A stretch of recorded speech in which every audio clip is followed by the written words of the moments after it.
Ladies and gentlemen, what you're about to experience is a brand new vibe. Test. World. This is Mseto. Willy Tuva. Check it out. They call me Willy Tuva. Radio Citizen Mseto. number 1. Alright, mambo vipi? Mambo Mseto kama kawaida. Mseto East Africa, representing straight kutoka kuitwaje hapa by the way?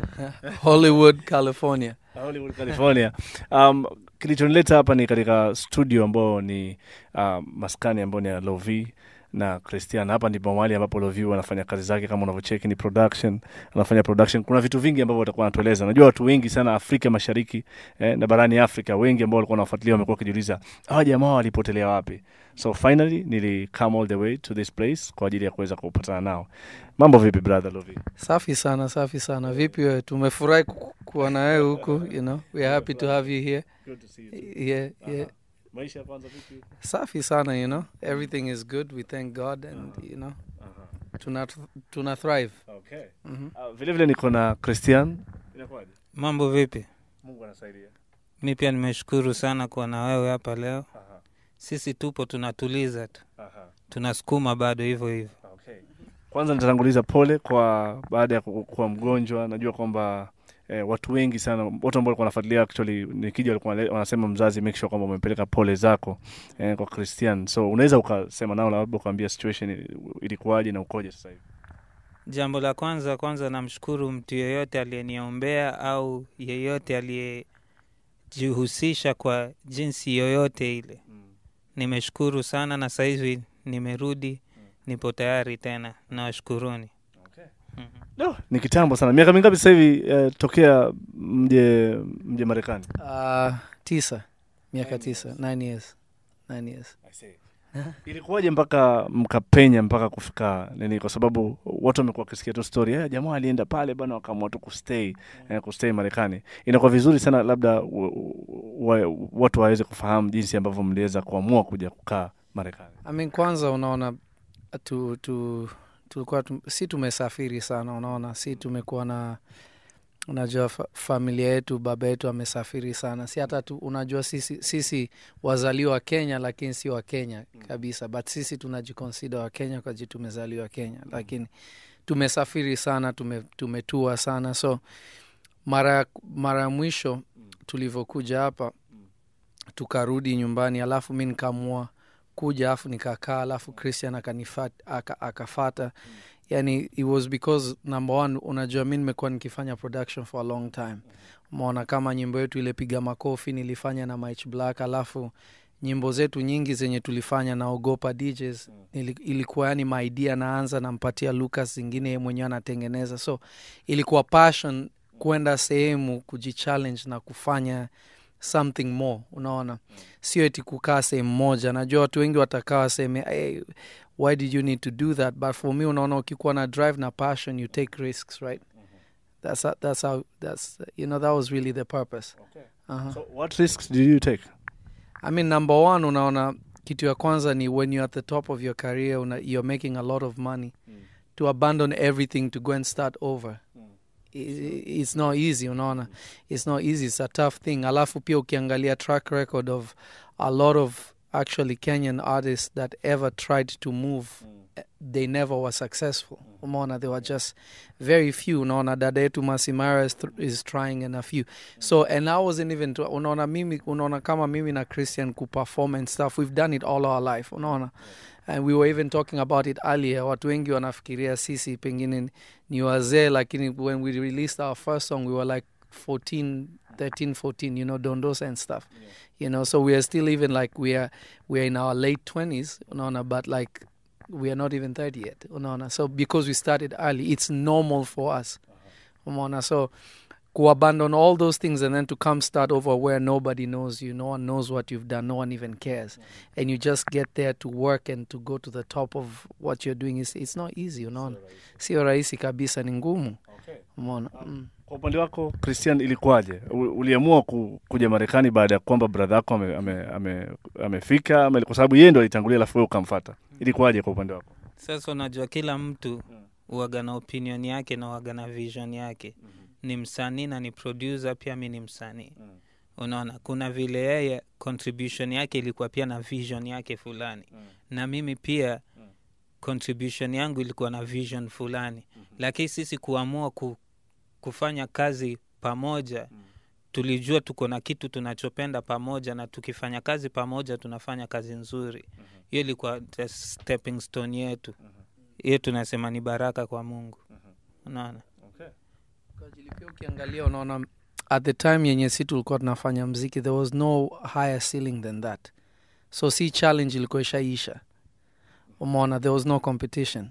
Unaona, there was no challenge. Unaona, what was funny, mnaenda kupiga show alafu kuna watu wengine pia wako hapo, mnaona show itakuaje, but there was no challenge. There was nothing. Unaona, there was really not any high you could go, and us we are not people who are comfortable kukua level moja or doing the same thing. So there was no way it was going to work for us. Okay. Si tumezoea challenge. Unaona. Ndio maana mlijichallenge kufanya kitu tofauti. Tofauti kabisa. Okay. Kulikuwa na tetesi kwamba jamaa anasema kwamba mlikuwa mmekuja show lakini wewe ukaamua ukasema mimi sirudi. Ukabaki kabisa na ndio ikahappen hivyo. Hebu tueleze kweli kuhusiana. Unaona, the thing is people can say what they want to. Unaona, the truth is when you get involved anajua. Unaona, the people who are involved, myself I'm involved, I know how it happened, and unaona, so there's no explaining to do. Unaona. All right. So there's really nothing to it. Okay. The proof is in what happened after. All right. Unaona, like what is happening now? I mean, like I'm making a lot of money, number one. No, natengeneza hela. I'm climbing the ladder. 2014 nilipata Grammy nomination yangu ya kwanza. Kuwork na Iggy Azalea, nimework like with almost everyone. I was sitting right here, you saw my phone ring, naambiwa niende nifanye Fast and Furious. Unaona, so what I wanted to do is happening. Not exactly where I wanted to be all the way, but it's happening. We are getting there. We'll get to that. But kwa upande wako Christian, ni kitu gani ambacho unajishughulisha nacho hapa Marekani? Mimi ni msanii, kwa hivyo naendelea bado na muziki. Najua. Nasukuma muziki, na kwangu muziki sio tu muziki na ufanya kwa ajili ya raha. Hapana. Sisi kwetu ni lifestyle. Alafu jina letu liko naona tayari. Kama nitafanya muziki itabidi nifanye kwa ule level, the same level ama juu zaidi yake. Unaona, kwa hivyo jina yetu ni challenge. Longombas. Hiyo jina sio mchezo, ni nzito. Unaona, kwa hivyo kama utafanya kitu yote bora usijiingize.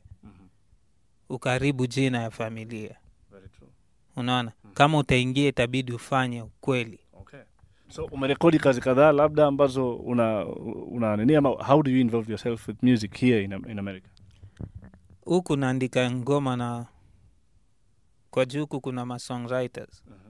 Huku pia mimi ni songwriter, naandika ngoma kadhaa na watu fulani. Unaona? Lakini mara nyingi ni ikichaguliwa ndio unapata inaitwaje settlement? Placement. What is not telling you is this, like the whole time tumekuwa hapo, unaona, kitu ya kwanza ni we were not only working on the things that I wanted to, but we were working on Longombas also. We've been working on a whole project for a long time. Unaona, sini ma perfectionist. So we don't, that's unaona kila nyimbo yenye tumerelease imework. We've never released a flop. Never actually. Unaona, kila song actually went to the top. Because sini watu ma perfectionist. So the first thing that when we moved, we were trying to change our sound so that it can go farther. Umeona. That's the first thing that we worked on when we were out here. We worked on a lot of songs, but then the one that we really liked ilikuwa Queen. So tuka release Queen. Everyone heard it back home. Umeona. So it was like the majority of time was developing a new sound. Ukiangalia nyimbo kama Queen hakuna Kiswahili hata moja hapo ndani, and things like that. We were working on how to be crossover and to do, because we knew where music was going. Ndio maana unaona watu wengi kama akina Wizkid and all wamekuja na wakapita watu wengi because they were not seeing the vision. So wamekutwa na surprise, unaona. But we already knew where it was going. So we were already developing that, but still to do it in our own way. So that's been really the biggest part of it, unaona, because we would work with, we probably have recorded about 3-4 albums, but tume scratch. 3-4 albums. Yeah. Na ziko wapi hizo? Ziko hapa. Yeah. Until now. haraka wa kutoa mziki. Tunataka mziki mzuri, mziki ambao utakumbukwa. Mziki ambao mtu akikumbuka mwaka fulani anahusisha na nyimbo yetu. Tunataka tuwe zinaitwaje? Unaona, tunatafuta kitu ambacho kiko na impact kwenye jamii. Unaona? Alright. So watu wengi Kenya wanajiuliza mlitoka mkiwa juu. Mmetoka na hits za kutosha. And then mkaja Marekani. But hamjatoa ngoma za kutosha kulingana na ile kiu ambayo wako nayo. Kukidhi kiu. How would you explain that? I mean, it's simple. Good things come to those who wait. Unaona, so kufanya kitu nzuri, unaona, like number one, it's never happened in Kenya where msanii ayuko nyumbani lakini bado anatoa hit inafanya kazi nyumbani. We did that. Unaona, we did that. You know, so good things, we know what to do to make music that works. Si kwetu, like, you have to understand, for us music ni si kitu tulifanya fame, so now we are chasing no, us we did music because this is how actually Longombas started the group. Mimi nilikuwa nimetoka shuleni nimekaa, Christian amekuja akasema unajua nini, we need to write songs. There's this song I'm writing, Dondosa. I was like, oh really? Okay, cool. We went in the studio and we did it and it was a hit. We were not trying to be famous or anything. No, it was never preconceived. We know that if we do something, it will be big. It's just, kumbuka sisi yetu ni Adamu, si eti mtu aliamka and then, no. Because nyumbani kila mtu mwanamuziki, kutoka kaka zetu, mauncle zetu, baba yetu mwenyewe, babu yetu. So it's something that it's in the DNA. Sio kubahatisha, unaona? Now mimi, wakapo tulikuwa tunakuwa, when we were growing up, I thought I didn't have a music talent because I could sing, Lovi could sing, Richie could sing, our sister Ellie could also sing. And my dad could sing, my mom could sing too, but you know, she never sang a lot. You know, so I never felt like I had something unique because whatever I'd sing, probably Lovi would sing it better, you know. But I didn't know we were a gifted home. But outside, people looked at me like, whoa, you're that good, oh my God. But home, they're calling me the doctor. Oh, really? They're saying I was going to grow up to be a doctor. Because I was all calm and all that. Okay. He, from the time he was a little boy, we called him Shabarangs. He would do the maligili big voice thing, and he was a small skinny boy, you know, so it was in him already. Okay. So, I mean, for us it was like, unaona kama sisi mziki, baba yetu hakutaka sana tufanye mziki what we call secular music. Kwa jisi tumetoka kwenye nyumba ya watu wanaomba sana, unaona. Alafu, so we did a lot of music in church. I started playing drums nikikuwa na miaka kama 7 hivi sijui. Like I was already playing in church, unaona. And so skill ya music tulisharpen sana. Christian sang in choir. Actually, funny enough is I sang more than Christian. People know me kurap. Rap zangu zote Christian aliandika. Na kuimba zote za Christian ambao wrote. Because it's actually vice versa, unaona. So it's like, it's very kojili. Not that we can't do it on our own. We can, but we know each other better. So I know what my strength is. I know what his strength is. Unaona. So si mziki we never did it because we are trying to be anything. That's just what we know how to do. Unaona, si eti kitu we need to study. That's just what we do. Okay. Kwa mtu asiyejua, labda unaweza mkaambia Willy Longomba unamhitaji ama nyinyi mnamhitaji? Uncle. Ni uncle yako. Amewa influence vipi katika muziki wenu, labda Christian? Okay. Sasa kitu nitasema kuhusu Willy Longomba ni hivi, muziki wake na wasanii wengine wa Kongo ni tofauti. Unaona? What makes it different? Yake ni, how does it call it? Unaona Africa, this is actually generally Africa, except very few people that I forget a few people's name, but these are really famous people, like legendaries in Africa. But when it comes to rumba music, he was the first guy to make programmed music with guitars, and it worked. which he called techno sukus. That was his own style. No one ever did that. He actually invent. Unaona kila mziki ya Kizaire na inayo bendi mzima. He was the only guy who didn't have a band that actually went kwa studio, ameprogram drums, akeka guitars, and it worked. Umeona mziki zake zilikuwa 3 minutes, but ukiangalia mziki zote za Congo. So arranging, he's good at arranging too. Okay. You know? So amechangia vipi katika mziki wenu? Is there anything that you credit him for? Actually, in our family, we don't consider him a singer. He will tell you himself, I'm not a singer. We know he's a drummer. Ile kuimba ni ile tu talent imezidi. So kwa imbaji wa familia, he's not even considered. But he's a superstar and he's really good at what he does. Ukiona mziki yake ni mostly chants. That's why unaona mziki zake mingi ni hype. Because he knows his strength is not singing. You know, ni chant man. Ile kwa Lingala tunaita. Ye ni mtu wa dancehall. Ye si reggae. Yes, reggae si muimbaji. Si muimbaji. Reggae ni muimbaji. Ye ni chant.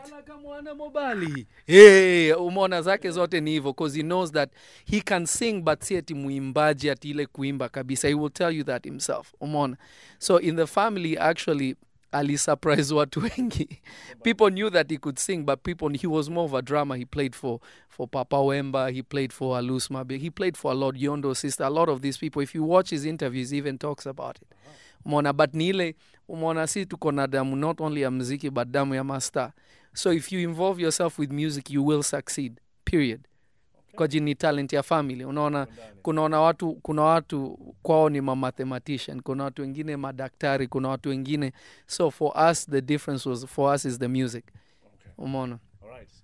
Tukija katika issue ya muziki, kuna wakati fulani mlikuwa mmefanya kazi na Awilo.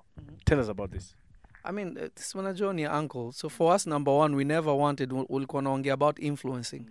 He didn't influence us in sense of music, because heritage yetu ya muziki is very rich. Yeah. That's why our music never sounded like him. We never did anything like him. We never even did anything like our father. Even though our father influenced us in the sense that he was such an amazing singer, he was so talented, he was such a hard worker. Work ethic, yes, but musically, Awilo never really influenced us, because we did something different from what he's doing. Mona. Stukona like heritage, huge heritage of music. Mona. So it wasn't like, oh, that one person, because everyone was big and everyone was famous. Mona. In addition to that, they were basically sources of our motivation. Yeah, like my uncle did, I can. My dad did, I can. My grandpa did, I can. All right. So the question is, Longombas sasa, kama nyinyi. Unajua mnapendwa sana, mnakubalika Kenya sana. Ili kundi kama wasanii bado mpo, mtazidi kufanya kazi pamoja ama what's going on? Of course, like I just told you, like we were supposed, when we did Queen and we released it, we were actually supposed to the album that we were happy with was actually ready.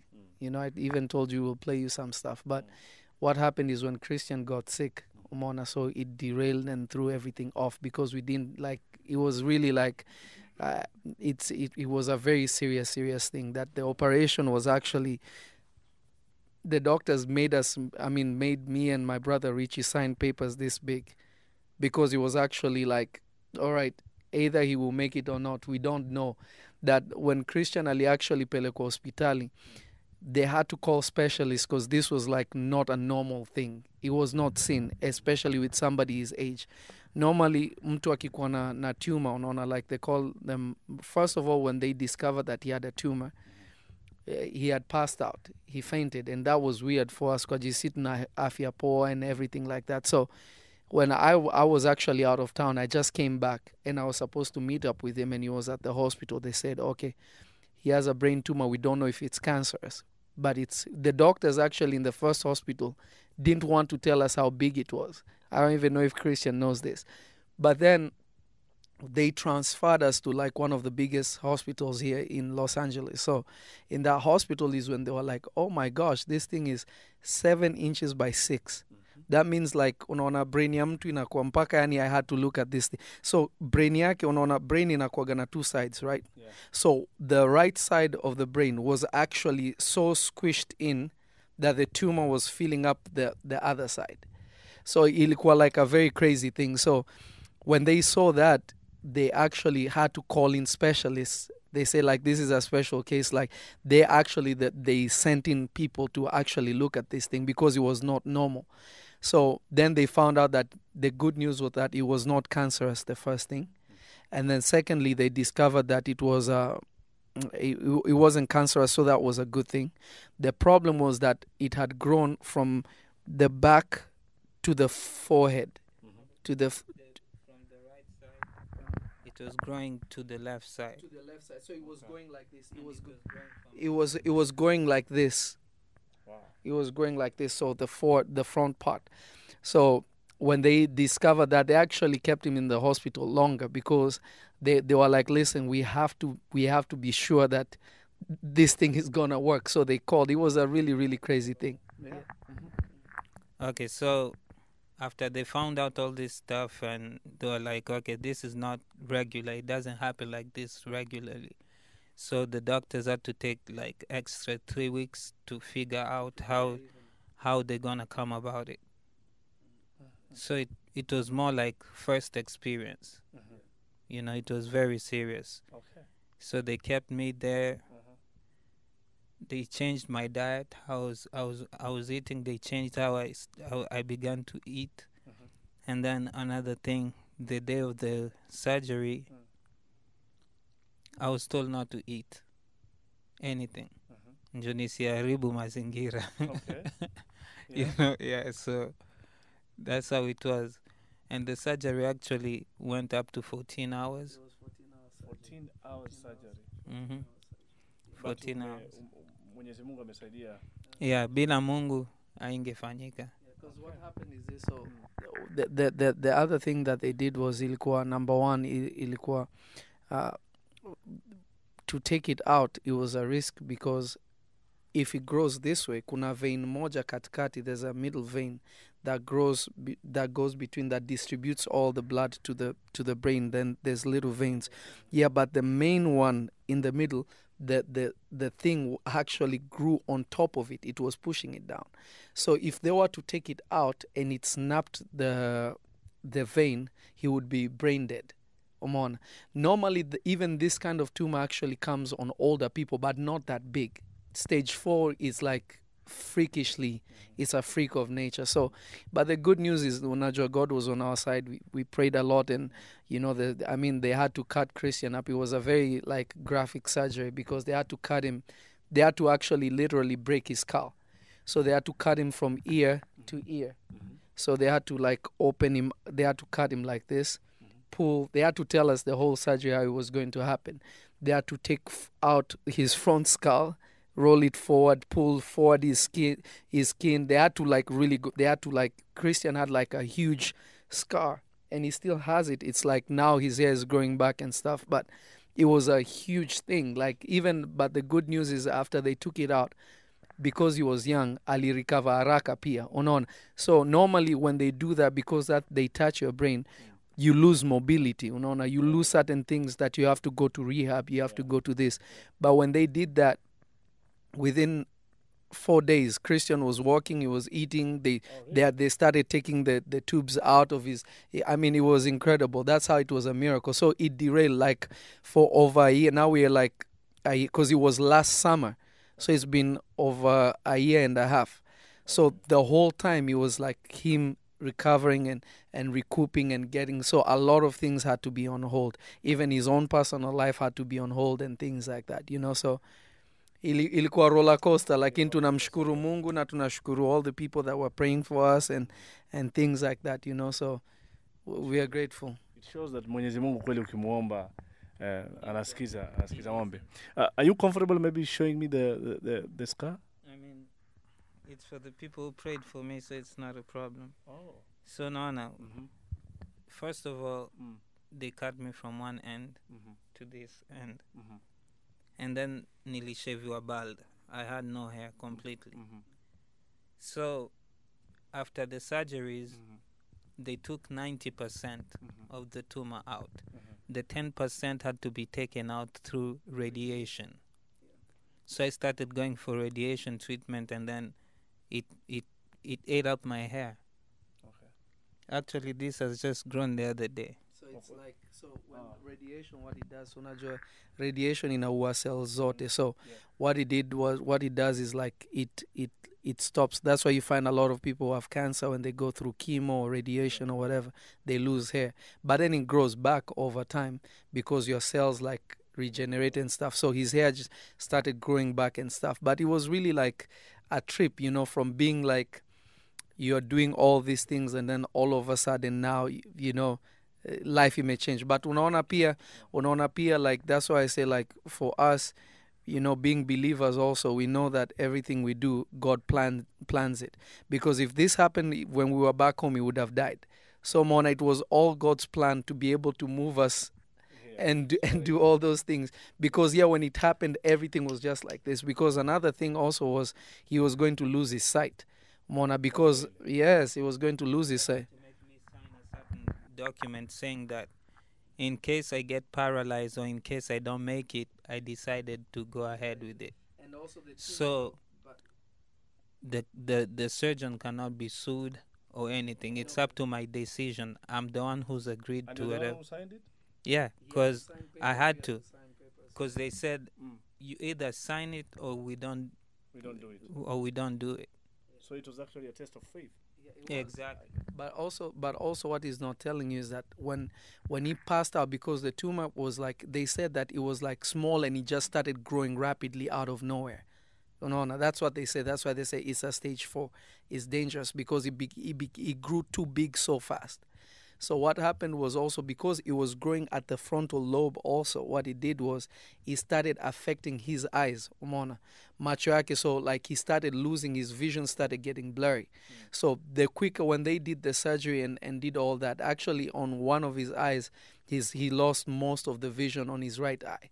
His left eye is 100%, but his right eye, he lost some of the vision. So ilikuwa like, I mean, all those things, it's not to scare anyone or anything, but it's just, I mean, it was a lot of things out of nowhere. You know, you're planning to release this. You've worked. A whole photo shoot has been done. All these things have been done. We are planning to go home, and then it just happens. Within like a few months, we were supposed, like within 2-3 months, we'll go napanga tutaenda nyumbani. Okay, so we'll start this. We'll do this. We started talking to some of our, like our good friend Big Ted. Umeona, tukaanza kuzungumza na watu kama wewe. Umeona. So all of a sudden the things happen like this. So unaona, but it was all God's plan, because ingefanyika sehemu ingine ingekuwa like by the time mtu aende India sijui nini would have been done, because it was already stage 4. Umeona. Alright. So wewe mwenyewe labda ukijizungumzia, how do you feel like sasa hivi unaona kuna vitu gani ambavyo vimepungua au vitu gani ambavyo after going through such a surgery unajisikiaje? Mi kwanza namshukuru Mungu sana, kwa sababu hata wakati we go through these surgeries, even the surgeon do not know the outcome. Lakini wao wanafanya kitu ambacho wanachokijua. So ikikuwa wrong, si makosa yake. Ikikuwa right, bahati yako. Unaona?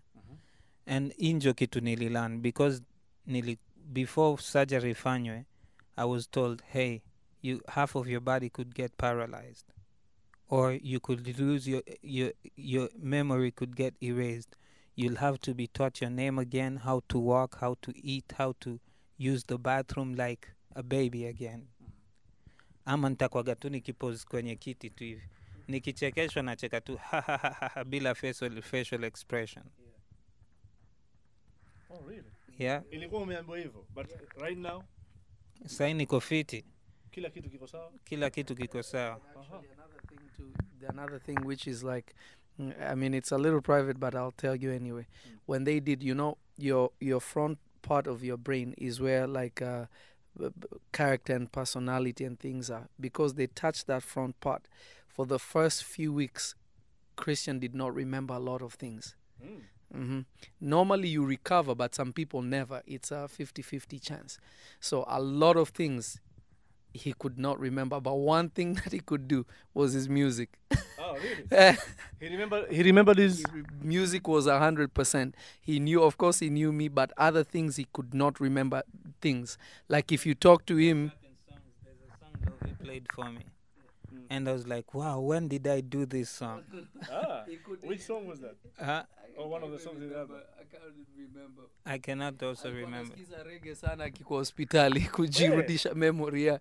So unaona, like it was like a lot of things. So it was really like, but God was on our side na youth pia ilikuwa on his side, because without youth you don't recover quickly. So ukikuwa young una recover. So it was a roller coaster, because now I couldn't personally with what we do when we are here, I couldn't do it anymore, because at that time they can make irrational decisions because so that also, so there was that panic, and then after a few weeks we were like so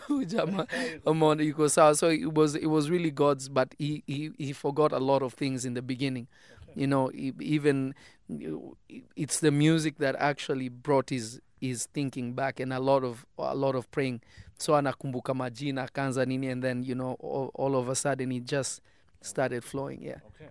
So you mentioned something about having planned to go back home. So mlikuwa mmepangaje? What was in the plan? Kwamba mrudi nyumbani kabisa ama just for the release of... I mean, for us, unaona si we've always been citizens of the world. We've always traveled. I mean, with all the work that we have put in here, not just me but Christian also, there was no way I was going to give up that. Because it's open, not only did it open a door for me, but it opened doors for people in Kenya also. Like an example is, we have people in Kenya that are nominated for BET Awards, and they're nominated for MTV Africa, but these are not international awards. These are still catered to the Africans. It's still separated. But now I'm now getting on the stage with the main people and what they're doing. So it would be very foolish for me to give it up. I get nominated for a Grammy and then just give it up and go back. Now I can't do that. So there was a balance that was going to be there, because also the reason watu wako na kiu yetu is because pia we never overused ourselves. We were not atuku play ourselves out. Unaona kuna wasanii unawaona sana mpaka mu ya kuwaona hakuna. So that balance, and then I have now relationships. Rafiki yangu Chris Brown was even in Kenya recently. He's your friend, Chris Brown? I've worked with him. So ukiangalia hapo, there are a lot of people. I played you music yesterday. Yeah. Jason Derulo na wajua, Gwen Stefani, akina K. Michelle, akina Iggy, akina T.I. Like these are people that now I work with. So there's still that balance now. Doing that, and then off season I'm on this side working, and then back and forth. Wow. It just makes sense. It's smart. Kina Whiskey, most of them, they have homes in Atlanta, but then they are still in Nigeria. They go back and forth. But you guys, mnafikiria labda now that Christian amerudi poa, mnafikiria labda mtakwenda home? Home hakuna, there's no place like home. Unaona sisi hata wazazi wetu wamezikwa Kenya. So Kenya is very special to us. Huko ni nyumbani, tumezaliwa huko, tumeenda shule huko. So that's home. For me, ukiniuliza nyumbani, that's where home is. Unaona si hata Congo mimi sijai kukanyaga. Ni ile tu heritage, but Kenya is home. Unaona. So going there is a must. Unaona, but there will be a back and forth. A lot of it, yeah. All right. So Christian, what's in the plan kwa Longombas kimuziki? Nini ambao ipo kwenye mikakati ya? Okay. Wakati nilipotoka hospitalini nilikuwa na time sana, niliambiwa nipumzike sana. Sasa wakati wangu wa kupumzika nikiboeka, nilikuwa natengeneza muziki. Kwa hivyo wakati huo nilipata wakati wa kutengeneza muziki zangu pia mimi mwenyewe, kurecord, kujisearch, nikajua weaknesses zangu personal. Kwanza tena mshukuru Mungu sana, kwa sababu haya yasingefanyika nisingekuwa msanii ambao nilie wakati huo. Unaona? It gave me time to discover myself over again, to notice my weaknesses, to know where to improve myself. Kwa hivyo kabla tusikie Longombas tena, kuna vile intafanyia watu ambao wameniombea, waliniweka maombini, kuonesha kuwa wamenirudisha. Kwa hivyo kuna kazi inakuja kutoka kwako binafsi? Yeah, kutoka kwangu binafsi. So how it will be is it will still be itakuwa bado produced by me, but because of that we thought that it would be a cool thing for Christian to put out like an EP of his songs that people are going to enjoy, and then we'll release the Longomba stuff that we have. Okay. So currently unataka ku focus on his songs as a solo artist, ama what are you saying? Sorry, these are done things. Are we talking about songs that are already recorded? There's mpaka videos. Are you serious? And why are you not releasing these songs? See, we were waiting. See, timing. Everything is timing. But don't you think you're waiting too long, guys? No, we're not waiting too long. Unaona, like now Christian is able to perform and do things. So it would not make sense to release those things and he's not ready to go out. Umeona hiyo sasa daktari ataleta shida. Naona joku wako strict. So umeona, so like now anaweza safiri can do that stuff. So now putting it out, it's easier. Now to do those things is easier because kuna kibao, kuna promotion pia. I have to be strong enough for vitu kama hivyo. Okay. So what's in the plan? Kwamba, what is the strategy? Okay, yeah, Longombas. Okay, this is okay. So simple. So in the next, I think a month or so, right, Christian? When are we thinking, Mary Jane? Like a month or so, right? So we are thinking like we're going to release his first song in a month or so. We're just waiting for the video to be back from color correction and stuff. So hiyo itatoka alafu ata release ngoma kama tatu zingine. This will be really, this is just personal, unaona, with everything that he's gone through and stuff. It will be a good thing for him to to release himself. And you know, the good thing is I'm still involved in what he's doing. And then after that, now the Longomba things are gonna come out. Okay. So everything is set. No, remember this is our life. CAT ni imetuaje. It's not that it's ni hobby. Unaona, like an example is we know how to write mziki yenye ita transcend time. Unaona ka we released Queen 2 years after we did it. It wasn't released right when we did it. That's strange. Na ningependa that's strange. Ningependa mtu ambaye anaangalia, mtu ambaye anafuatilia aweze kupata experience ya ngoma Queen. Jinsi ambavyo iliandikwa. How was it like the production of the song Your Queen? Kwanza tuitaka kubadilisha sound kidogo, tukakaa chini mimi na Lovi tukaongea, tukasema twende upande gani? Tukasema crossover music ni poa kwa sababu ni muziki watu wengi wataweza kurelate to. Unaona? Kwa sisi muziki tunaofanya hatufanyi kwa raha, kwa kuonekana eti tujulikane, hapana. Si for fame. Tunaifanya kwa sababu nataka mtoto wangu asikie muziki wangu na uminspire. Na furahie hiyo tu. Si bubblegum na si ya kulipwa. Ni ya mapenzi. So hii Queen ilikuwaje? Ni ngoma ambayo mlikaa? Actually this is how it came up. Mimi nilikuwa Christian was at his house. Mimi nilikuwa kwangu. So inaitwaje, the idea came. I started singing it. Nikatengeneza beat, nikakimbia, nikamwambia Christian, check sikia hii chorus idea. I said sijui kama itakuwa akuipenda kwanza. And then nikamwambia sikia, if this is the direction, this is what we were trying to do. So then Christian developed it more. Than we went in the studio and we developed it. We recorded it like I think 3 times before we actually got it right the way we wanted it. Then everyone was happy, and then 2 years later we released it. 2 years later. And what was the reason for staying for 2 years before? Because it wasn't the only song we were working on. You had so many other. Oh yeah, I can even play you things right now. You'd be shocked. You know, so it wasn't like we were not even. It wasn't like that's the main song. No. For when you're an artist, artist anakuwa, you're working on this thing, you're working on that thing. Kojili, I think I think ADD, right? When you can't, you're like all over the place. That's how artists are. I can be working on this, and then you may inspire, I'll go work on that, and then I'll come back to this, and then So we were working on a mass body of thing. We were searching for the flavor and the feel and the sound. We also have to be in our own pocket. You can release a certain style, but is it only the single that's that style, or you're transitioning to that style? Yeah. Okay. So if you're transitioning to a certain style, you have to study it. You have to understand it. You have to be able to know it can do what and it cannot do what. Meaning you have to be able to recreate it. If we wanted to write 10 Queens now, we can, because we know how we did it. So that's why CC one hit wonder. Martis ni one hit wonder. They don't know how they got to that point. Okay. We know how to. Yeah. Right. Now let's get to production. Lovi, the producer. Many people didn't know. I was also shocked actually. Nikija nikipata uko na studio yako. Tell us about Lovi producer? I mean, there's nothing really to say. Like this is something that I've been trying to do for a long time, and I was doing it. I was developing people like Mike Black helped me a lot. Mike Black is a very good friend of mine. Him and what's his name, Wax of Harbor Records. Those are like our brothers. We grew up in the same neighborhood, and the difference was I had experience of playing music already but the technology part is what I was transitioning into. And then I met a friend of mine in those days before even we started Longombas. There was a friend of mine called Stevie Lee, who's Steven Maganga. Mkosti.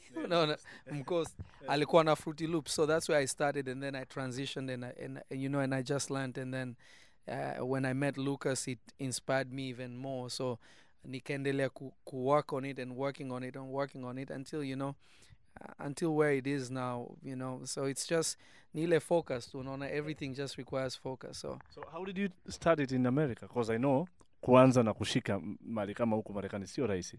Wewe uko ndani ya Marekani na umetoboa vipi California? Especially in the hardest place to be, but it's like number one, like I was saying, grace ya Mungu, when you believe God. There's something that mamangu alikuwa anatuambia kila wakati, and she used to teach us how to pray and things. And those who know, like Akina Big Pin, they knew our mother because we were neighbors. They knew how prayerful our mom was, and our mom always used to tell us, your gift will make room for you. This is biblical, not your talent, but your gift. Gift yako is something that comes natural. So when I moved here, it took some time. It took about like two years of just working on my craft, day and night, working on my craft. I'll wake up at 8 and be on my computer working on music until I look outside. It's 7 in the morning, sleep for 2 hours, and then back at it again. So I had to be, because the competition is so high. California itself, kuna people coming from all over America itself want to come to California and make it. The Hollywood dream. Everyone wants to come. Sa mimi Mwafrika, I'm now in Sio Raisi, and then they already have advantages that we don't have. They already had access. This was their culture. Me, I was learning a new culture. So the competition was so high, so I had to work 10 times harder than what when you walikuwa hapo. Then I worked hard, and then I met a few people, and then there's a guy who actually the biggest songwriter that I started working with. His name is Nazri. He's the lead singer of a band called Magic. They had this huge summer song, Why You Wanna Be So Rude? World huge smash. Nazri is like a big brother to me. Nazri is the guy who put me on. My first placement, Change Your Life, with Iggy Azalea and T.I., he wrote it. I wrote it with him. So he's the guy who actually was like, yo, you are so talented. This is crazy. And he's Canadian, so he's not American either. So he could relate to Nona. So he's the guy who started bringing me into sessions, and I was working, and slowly, those opened. I got my management. I'm managed by a lady called Maria Egan. She's the president of Pulse, but also she was the president of Columbia. She's the one who signed Jonas Brothers. I don't know if you know Jonas Brothers, Nick Jonas and all these guys. Yeah, she's the lady who actually signed them and signed their budget. Okay, this is the budget for their album. She was an executive. So she manages me, and she's the president of the publishing company that I'm published by. Mona. Then, from there, everything else was history. I got to work with so many people. Like who specifically have you worked with? Naweza kuonesha kwenye mapicha hapo if you yeah. Let's see. Let's see some of the things that you've done, some of the people that you've worked with. Naweza kuonesha example ni I worked nilifanya kazi na anaitwaje Gwen Stefani. And that was a privilege for me, because not only was it production, but she wanted me to sing with her on the song. The song is called War Paint. Alitaka niimbe Lingala naye. So that was interesting. The song is there. It's called War Paint. If you go on YouTube or iTunes, you'll find it on her last album. And then of course anaitwa K Michelle. K Michelle is a big R&B artist here in America. Then Iggy Azalea, obviously, she got me my first Grammy nomination. Chris Brown, nilifanya Body on Me, and I was featured on that one too. What did you do? Nilifanya nini production, afu pia niliimba. Produce ngoma Chris Brown? Yeah. Everything na kuonesha ni vitu nimeproduce na nimefanya. Some of them are, only 2 of them nimeimba inside, but many of them is just production. Chris Brown ulimba on the intro, if you listen ni Chris Brown na Rita Ora, ukisikiza intro kuna chant fulani ya Kiafrika. I'm the one who did that. Yeah, in the production. And then Iggy obviously alinigetia my first Grammy nomination 2014. And then Mr. Vegas, we have a song with Mr. Vegas actually, Longombas do. Yeah. I think so. I think we released that. The remix, we never released the remix. It's a remix to one of our songs. And then Knife Party, they are a big like EDM group. I did production for them. Alafu pia Jason Derulo. I worked with him. Nilikuwa hata kwake not too long ago. And then other things pia, then I'm involved with like technology stuff too. Alafu, this is a company called MacDSP. It's a plugin company. Niko involved with them, like software development and things like that. So Niko involved with a lot of other things other than that. And some names are not even here. Mona kama watu kama kina Justin Bieber. Justin Bieber umefanya nini? I've worked with him. How? Kama ni production? Kila kitu ni production. Everything that with these guys is production. Okay. But what I did with him, not released yet. Okay, you did it here? Katika hii studio? No, not in this studio. Most of the time, like, this is where, like, artists niko now relationships that we work out of here. But many times, tutawalk in Paramount and things like that. Watu kama Akon is like a big brother to me. I've worked so many times with him.